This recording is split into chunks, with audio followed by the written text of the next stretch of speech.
So here we're going to do this subtraction question without borrowing. So with math, one of the big strategies I like to use is called make it an easier question. It's kind of like estimation, but a little bit different. Okay, so the trick we're going to use with this one is this. Okay, so let's pretend that we have 10 minus 4. 10 minus 4, most people can do that, right? That's going to make 6. Well, check it out. What about 9 minus 3? What does that make? Well, it also makes 6. Well, what about another one? What about 8 minus 2? That also makes 6. So I started with the 10 minus 4. Take 1 away, take 1 away. And you end up with the same difference. Here I subtracted 1 and subtracted 1. Or this was a 2, but subtract 2 and subtract 2. And I ended up with the same difference.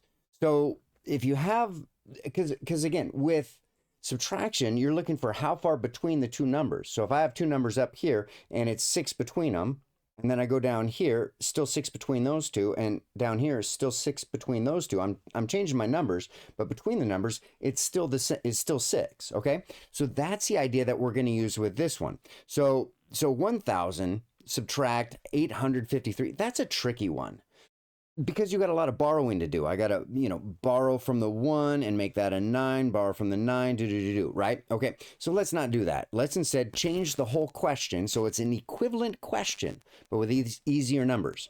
So we're going to use that subtract 1 idea. And so that's going to make 1,000 now turns to 999. And then we're going to subtract 1 from the 853 and make it 852. And then now we can do our subtraction. Now this is a super simple one. I still have the same distance between the numbers, 1,853, 999 minus 852. Still the same distance or difference between the two. But this second one here, way easier to do.